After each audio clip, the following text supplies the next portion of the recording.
Good morning, good evening, good afternoon, Earthlings. Oh boy, you're going to love this one. This afternoon, I see puff pieces coming thick and fast, thick and fast. One is a puff piece, I won't even bother with the links for all of them because there are so many of them, saying, can we, the public, be kind to Meghan? Can we be nice to Meghan? Is he nice, after all this? There's a particularly astonishing article, which I'm going to go through with a fine-tooth comb with you guys in a moment.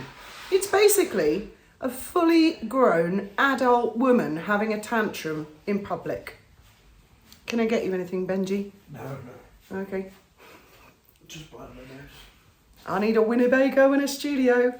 Anyway, but before I come to that article, I'm going to talk about previous article, which I will put the link to, in the Mirror US. I don't know if it's got anything to do with the UK version of the newspaper, where basically, brace yourselves for this, Meghan has done a complete U-turn and is now open to the idea of a reconciliation with the British royal family.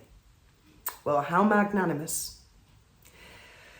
Right, so before you all start typing, no fucking way, which I know you are, and I agree, let's look at this from a different perspective. I'm certain the royal family will think, no fucking way. She would also have to appease the British public, the Commonwealth public. There's a hell of a lot. The girl never ever understood that when she met Harry's family, and of course he never met hers, did he? Only her mother. But when she met his family, she thought that was the biggie. Meeting the monarch and the monarch's family.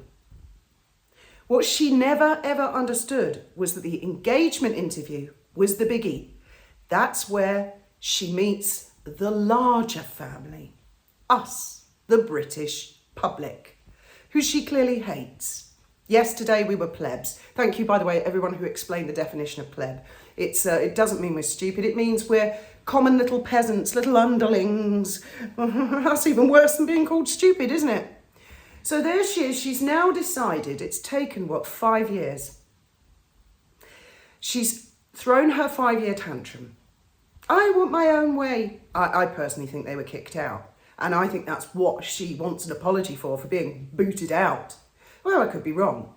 But now, after 5 years of screaming and tantrums and realising she has no talent, she has no value. She's only well known because she married Prince Harry. Before that, she was a bit part, just about a bit part, in a cable TV show. She was not a Hollywood A-lister, wasn't even filmed in America, it was filmed in Canada. She was a nobody. She got lucky she was the something for the dads, a bit of a fluff piece, showing a bit of cleavage, tight short skirt, walk on, walk off part. She was nothing before she married Prince Harry. There's no talent, there's nothing exceptional going on there. So, let's come to the next article because this was quite hotly followed up within about an hour. No reaction from the British royal family. Oh yes, all's forgiven and forgotten. Yes, come back. You see, this is how tantrums work. They don't get their own way. Then you see the next thing, and this is going to unfold, and it's going to be really interesting. And it's like mood swings. This puff piece comes out. Despite her grace, intelligence, and success, Meghan Markle has become a lightning rod for criticism rooted in racism, sexism, and the discomfort of white women grappling with their own privilege. Well, hello, fellow plebs. If any of you guys out there happen to be white and happen to be women, are you grappling with your own privilege? Because I'm sure as hell not. This is the excuse, for why the show won't work. Meghan's life has been quite remarkable. I'm sorry, no, I think her life has been completely unremarkable. If she'd done anything more than write about a dishwasher commercial, along a group project with the rest of the kids in the school, that's it. That's the only story the woman tells. It's highly unremarkable. To becoming America's sweetheart. Well, when did that happen? Wow, legend in one's own mind. To marrying into the British royal family and now producing a Netflix series, she just keeps reinventing herself. Yeah, I'll go along with that bit. But as she takes each new step, the backlash against her only intensifies. Well, I wonder why. I mean, in another 5 years, it's taken her 5 years to work out she needs to approach the British royal family to stand a chance of getting back in. And it's never going to happen, guys. It's never going to happen. The British royal family will not allow that to happen. If they do, you can all get feathers and knock me down. It's not going to happen. The astonishing part is that she thinks it's going to happen. She's magnanimously agreed. I've known people like this. I've mentioned this before. I've known so many people like this, right? Just as one small example. There was a guy who came to work at Dolphin Safari. He claimed he was a marine mechanic or something like that. We let him go out on the dolphin boat for free, so he could chat to the captain, who was Graham, and the other crew members. He basically blagged himself a free ticket. Then he said, he wanted to actually work at Dolphin Safari. So begrudgingly, we gave him a chance. He was there for 1 week. Before he came into the office complaining, I want this changed and I want that changed and I want this regimen and this routine. And I've been talking to the owners and the people who work at the competitor's dolphin company, and they run a far more superior professional operation than this one. Well, I sat and listened to this 5-minute tantrum before I asked my work colleague, could you pass me the termination pad, please? Well, you should have seen the look on the guy's face. I mean, these kind of people, really. And that was the end of him. Oh, and then he came back after the COVID thing and said, where's my COVID payment? We said, but you were only at Dolphin Safari a week. And that was before COVID. You were not here during the lockdown. Oh, but I know my rights. Oh my God. Yes, those kind of people do walk amongst us. My psychology book arrives tomorrow. We're going to go through that. We're going to do self-defense for unsuspecting members of the public, to deal with these crazy people. Her series on Netflix, seemingly the rebirth of the TIG, should have been applauded. You get yourselves, you naughty plebs. You should be applauding. Instead, it has been greeted with a torrent of online hate. There's that hate word again. Do you know, I haven't actually seen the word hate, not in a tweet, not in the comments, and many 31,000 negative comments. I've not seen the word hate, not even in the context of, I hate what she's done, let alone that anybody hates her. People are sick and tired of this dumb cow cannot get the message. No one's interested. She has no talent. She has nothing to offer, let alone $100 million, taking away people's favourite shows on Netflix to make room for her. It's unbelievable. It's got to be a mental disorder, hasn't it? None of the nasty comments are new for Meghan. They echo the same criticism she's faced for years, but they're also indicative of something deeper.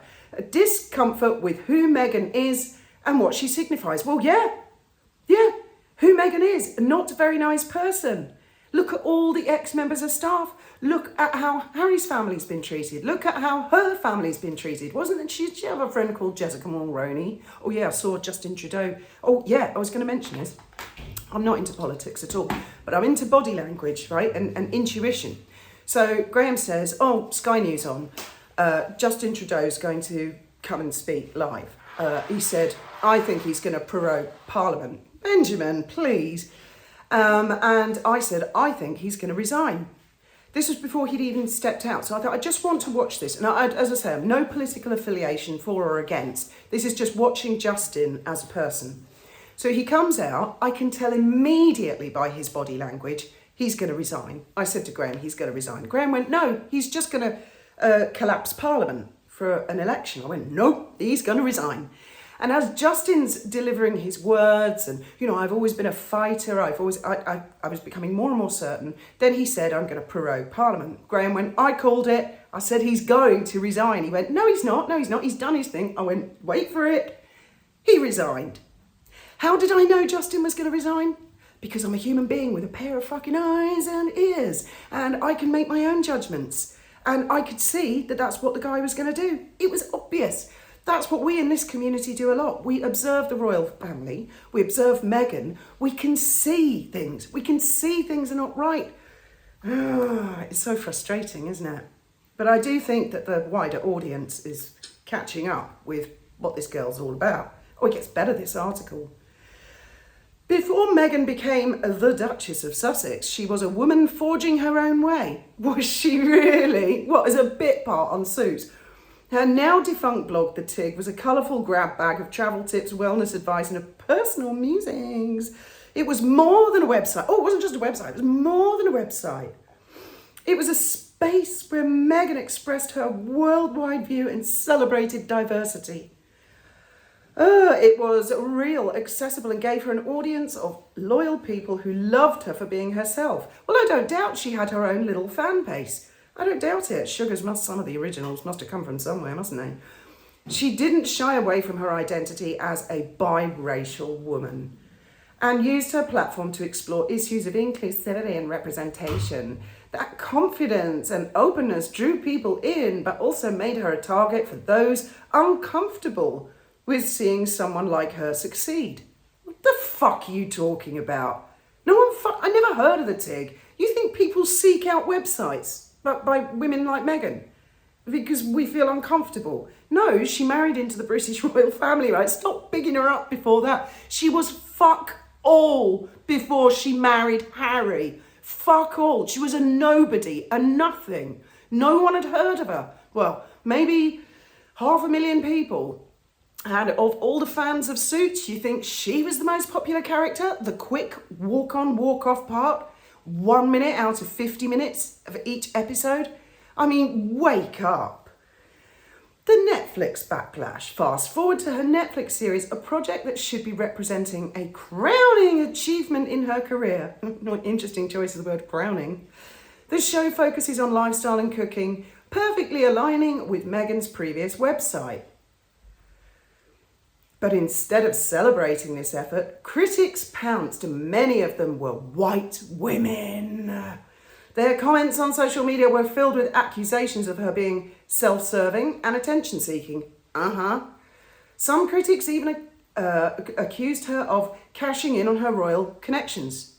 Do any of these people who write this crap, do they realise that if she'd not married Harry, who would give a fuck? You think Netflix would give her 100 million without the title? Oh, do us all a favour, really. This has got to be written by close to source, hasn't it? These complaints conveniently overlook that Meghan has always been a storyteller. Well, yes, I'll agree with that. Long before her royal title. I just wish a few of those people she told stories about would come forward and people like the Daily Mail would print their stories. Her passion for connection and advocacy was evident in her humanitarian work and the Tig, which celebrated food, travel and culture with a personal touch. The online hate, however, reveals a bigger problem. Meghan isn't just criticised for what she does, she's criticised for existing in spaces where women like her have traditionally been unwelcome. Really, there are plenty of women of colour who can teach us how to cook. Far better than Meghan.